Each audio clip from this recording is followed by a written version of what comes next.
৮০তম জন্মদিনের আর মাত্র কয়েকদিন বাকি। এরই মধ্যে গৃহবন্দী অবস্থা থেকে মুক্তি পেলেন বাংলাদেশের প্রথম নারী প্রধানমন্ত্রী বেগম খালেদা জিয়া। টানা ৩৬ দিন ধরে চলা কোটা সংস্কার আন্দোলনে আওয়ামী লীগ সরকারের পতনের পর প্রায় ৬.৫ বছরের বন্দী জীবনের ইতি টানলেন বর্ষিয়ান এই রাজনীতিবিদ। খালেদা জিয়া ১৯৪৫ সালের ১৫ই আগস্ট দিনাজপুরে জন্মগ্রহণ করেন। তার আদি পৈতৃক নিবাস ফেনী জেলার ফুলগাজী উপজেলায়। তিনি ১৯৬০ সালে জেনারেল জিয়াউর রহমানের সাথে বিবাহ বন্ধনে আবদ্ধ হন।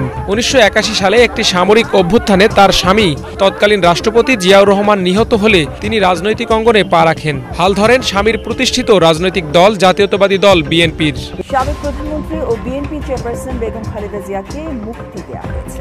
সংবিধানের ৪৯ অনুচ্ছেদের ক্ষমতা বলে রাষ্ট্রপতির নির্দেশে সাজা মওকুফ করে তাকে মুক্তি দেওয়া হয়েছে বলে স্বরাষ্ট্র মন্ত্রণালয়ের এক প্রজ্ঞাপনে বলা হয়। দীর্ঘ ৬.৫ বছর পর কারামুক্ত হলেন বিএনপি চেয়ারপারসন সাবেক প্রধানমন্ত্রী বেগম খালেদা জিয়া। দণ্ড স্থগিত বা শর্ত সাপেক্ষে মুক্তি নয়, আজ থেকে শতভাগ মুক্ত হয়েছেন বিএনপি চেয়ারপারসন খালেদা জিয়া। রাজপথে থেকেছেন, গ্রামেগঞ্জে ঘুরেছেন, ৯০-এর উত্তাল দিনগুলোতে শেকল ভাঙার মন্ত্র শিখিয়েছেন। সবাইকে নিয়ে নেমেছেন স্বৈরাচার বিরোধী আন্দোলনে। আন্দোলন করতে গিয়ে আপসীন নেত্রীর উপাধিও পান তিনি। ২০০৮ সালে বিএনপি চেয়ারপারসন খালেদা জিয়াকে আটক করে সেনা সমর্থিত তত্ত্বাবধায়ক সরকার। তখন নানামুখী চাপ থাকা সত্ত্বেও বাংলাদেশ ছেড়ে যাননি খালেদা জিয়া। দেশের বাইরে আমার কোনো ঠিকানা নেই, এটাই হলো আমার ঠিকানা।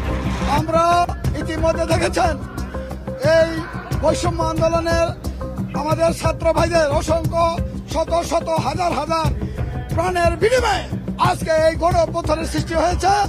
আমরা আজকে আমাদের বাংলাদেশ জাতীয়তাবাদী দল আমাদের যে দিক নির্দেশনা দিবে আগামী দিনে দেশ গঠন করার জন্য, সেই দেশ আমাদের দল এবং আমাদের নেতৃবৃন্দের যে আদেশ এবং অনুপ্রেরণা যোগাবে, সেই থেকে আমরা ইনশাল্লাহ মাননীয় আমাদের ভারপ্রাপ্ত চেয়ারম্যান জনাব তারেক রহমানের নেতৃত্বে আগামী দিনে ইনশাল্লাহ বাংলাদেশ সুসংগঠিত হবে, বাংলাদেশ পুনর্গঠিত হবে ইনশাল্লাহ। মাত্র এই বিজয় ছাত্রদের বিজয়, আমাদের বিএনপির বিজয় করতে পারি না। আজকে আমরা সমাবেশে আসছি উন্মুক্ত ভাবে।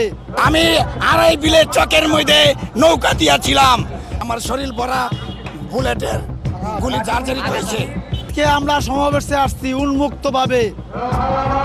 দুর্নীতিবাদ স্বৈরাচারী সরকার আজকে বাংলাদেশ থেকে চলে গেছে, সে দেশ ছেড়ে পালাইছে। আমার ভাইয়ের লক্ষ লক্ষ হাজার হাজার ছাত্রদেরকে মেরে ওই খুনি হাসিনা, ওই ডাইনি বুড়ি আজকে ভারতে আছে। আজকে বাংলাদেশে আমাদের খুশির জোয়ার এসেছে ইনশাআল্লাহ। সুপ্রিয় দর্শক, আসসালামু আলাইকুম। প্রতি মুহূর্তের আপডেট নিউজগুলো নিয়ে আবারও হাজির হয়ে গেলাম আপনাদের সামনে। দর্শক শ্রোতা, এদিকে বাংলাদেশে মুক্তি পেয়েছেন বেগম খালেদা জিয়া। দর্শক, পাসপোর্ট হাতে পেয়ে কঠিন হুঙ্কার দিয়েছেন। সুপ্রিয় দর্শক, অত্যন্ত গুরুত্বপূর্ণ ভিডিওটি কেউ স্কিপ করে যাবেন না। ইতিমধ্যে ভিডিও শুরুতেই কিছু ভিডিও অংশ দেখেছেন, সম্পূর্ণ ভিডিওটি প্রমাণ সহকারে রয়েছে আজকের এই ভিডিওতে। দর্শক, এদিকে স্বৈরাচারী হাসিনার পতন হয়েছে, তারেক রহমানের নেতৃত্বে বাংলাদেশ আবার নতুন করে গড়বে, এমনই কিছু মন্তব্য রয়েছে আজকের এই ভিডিওতে। সম্পূর্ণ ভিডিওটি দেখে যান। দর্শক শ্রোতা, এদিকে বিপি নূরকে গ্রেপ্তার করার পর যে রিমান্ডের ভয়ানক তথ্য দিলেন সে বিপি নূর, কিভাবে তাকে টর্চার করা হয়েছে, সম্পূর্ণ তথ্য রয়েছে আজকের এই ভিডিওতে। দর্শক, এদিকে দেশ স্বাধীন হওয়ার পর, মানে ২০২৪ সাল স্বাধীন হওয়ার পরে যে ছাত্র জনতা বাংলাদেশকে স্বাধীন করেছে, স্বৈরাচারী পতন হয়েছে, এখন বিএনপির এত আনন্দ মিছিল কেন? দর্শক শ্রোতা, খুবই চাঞ্চল্যকর তথ্য রয়েছে আজকের এই ভিডিওতে। অবশ্যই না টেনে সম্পূর্ণ ভিডিওটি দেখার সবার প্রতি একটি অনুরোধ রইল। দর্শক, কে কোন জেলা থেকে আজকে আমাদের এই ভিডিওটি দেখছেন অবশ্যই কমেন্টসের মাধ্যমে জানিয়ে দিবেন। দয়া করে আজকের এই ভিডিওটি একটু শেয়ার করে দিবেন। চ্যানেলে যদি নতুন হয়ে থাকেন, প্রতিনিয়ত সবার আগে আপডেট নিউজগুলো পেতে আমাদের এই চ্যানেলটি সাবস্ক্রাইব করে রাখুন ও একটি লাইক দিয়ে দেখতে থাকুন সম্পূর্ণ ভিডিওটি। মধ্যেই তিনি তত্ত্বাবধায়ক সরকারের হাতে ক্ষমতা হস্তান্তর করেন, ভেঙে দেন সংসদ।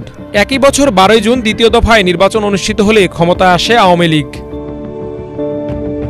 ২০০১ সালে অনুষ্ঠিত জাতীয় সংসদ নির্বাচনের আগে জামায়াত ইসলামী ও সমমনা আরও ২ দল নিয়ে খালেদা জিয়ার নেতৃত্বে ৪ দলীয় ঐক্যজোট গঠন করে বিএনপি। বিপুল ভোটে সেই নির্বাচনে জয়লাভ করে ৪ দলীয় ঐক্যজোট। তৃতীয়বারের মতো প্রধানমন্ত্রী নির্বাচিত হন খালেদা জিয়া। তার সরকারের 5 বছর শাসনের পর দেশে তৈরি হয় গভীর রাজনৈতিক সংকট। এক পর্যায়ে 2007 সালের জানুয়ারিতে ক্ষমতায় আসে সেনা সমর্থিত অন্তর্বর্তীকালীন সরকার। কারাবন্দী হন খালেদা জিয়া। নানামুখী সংকট কাটিয়ে 12 মাস পর মুক্তি পান তিনি। এরপর 2008 সালের 31 ডিসেম্বর জাতীয় নির্বাচনে ফের ক্ষমতায় আসে আওয়ামী লীগ। ভরাডুবি হয় বিএনপির। 2009 থেকে 5 বছর দেশের রাজনীতিতে ঘটে যাওয়া নানা উত্থান পতনের পর তত্ত্বাবধায়ক সরকারের কাছে ক্ষমতা হস্তান্তর করতে অস্বীকৃতি জানায় ক্ষমতাসীন আওয়ামী লীগ। 2014 সালে বিএনপি জামায়াত সহ অধিকাংশ রাজনৈতিক দলের বয়কটের মুখে একতরফা নির্বাচন করে ক্ষমতা আঁকড়ে থাকেন শেখ হাসিনা।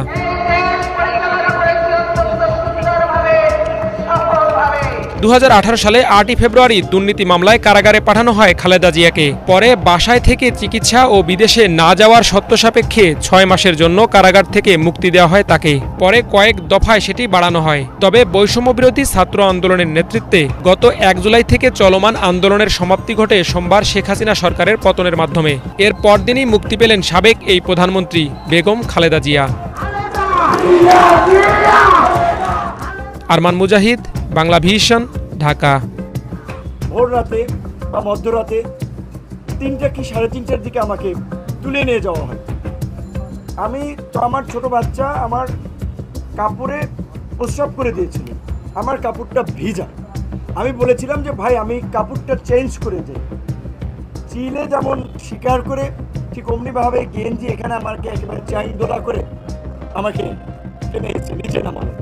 আমার বাচ্চা প্রস্রাব করা কাপড়টা পর্যন্ত আমাকে চেঞ্জ করতে দিল। আমার পায়ের জুতাটা পর্যন্ত আমাকে নিতে দেয় নাই। কিন্তু গাড়িতে উঠেই এই জম টুপি বলে যেটা কালো টুপি পরাইলো, হাই সাউন্ডে মিউজিক গাড়িতে, অর্থাৎ আশপাশের কোনো শব্দ টব্দ আমি শুনতে না পাই। তারপরে রাতেই নিয়ে গেল, নিয়েই চোখ মুখ বেঁধে জিজ্ঞাসাবাদ এবং সেই সাথে অমানবিক মানে বলতে পারেন যে আপনার অমানবিক মারধর করে। এক পর্যায়ে আমার শরীরে কাঁপুনি চলে আসে, আমার মুখ দিয়ে লালা বের হয়ে যায়। তারপরে তারা ডাক্তার আনে। তাদের সিস্টেম কতটুকু মানে মানসিক নির্যাতন করার জন্য উন্নত সিস্টেম। এই নির্যাতনের পরে তার ডাক্তার আনে, ডাক্তার চোখ বাঁধা আমাকে ইনজেকশন দেয়। আমি ইনজেকশন দেয় কিসের ইনজেকশন? এটা কি ভালো না মন্দ, না এর সাথে কোনো জীবাণু ঢুকাই দিচ্ছে আমি তো জানি না। আমি চোখটা কাপড়টা একটু সরিয়ে ভদ্রলোককে দেখার চেষ্টা করছিলাম, সে খাপ করে আমার হাত ধরে ফেলছে। পরে ওনারে কথা বলতে বলতে জিজ্ঞেস করলাম, উনি বলে আমাকে মাঝে মাঝেই এরকম আনে। তারপরে রাতে ঘুমেই পড়ি, সকালবেলা খাবার দেয় অন্ধকার ঘরেই। একটা ছোট্ট মহসিন হল ঢাকা বিশ্ববিদ্যালয়ে যারা গেছেন, নিচে যে সিঙ্গেল রুমগুলো থাকে ওই রকম একটা রুমের মধ্যে বাথরুম, লাইট নেই, খাবার দিছে মোমবাতি জ্বালাই, দিনের খাবার না রাতের খাবার আমি জানি না।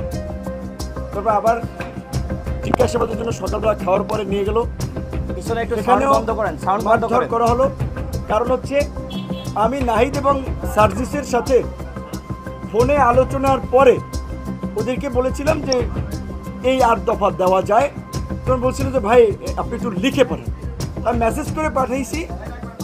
এইটা আমার একটা বড় অপরাধ ছিল যে আমি কেন 8 দফার মধ্যে ওবায়দুল কাদেরের পদত্যাগ, স্বরাষ্ট্রমন্ত্রীর পদত্যাগ, প্রধানমন্ত্রীকে ক্ষমা চাইতে হবে সেটা বললাম। এবং নাহিদ সার্জিসদের সাথে, আসিফ সহ আসলে ছাত্র নেতৃবৃন্দের সাথে ওদের সাথে আলোচনা করে আমরা বলেছিলাম যে বৃহস্পতিবার দিন যেভাবে সারা দেশে নির্বিচারে গুলি করে মানুষ হত্যা করা হচ্ছে, শুক্রবারও করা হচ্ছে, কাজে এখন সরকারের পতন ছাড়া আমাদেরও মুক্তি নেই, জাতিরও মুক্তি নেই। কাজেই নির্বিচারে শান্তিপূর্ণ সমাবেশে নির্বিচারে গুলি চালিয়ে ঘাতক সরকারের পদত্যাগই এখন গণদাবি। এটা তো ওভার ফোনে আলোচনা করতেছিলাম, যেহেতু হোয়াটসঅ্যাপ বন্ধ, এই কনভারসেশনগুলো তাদের ছিল।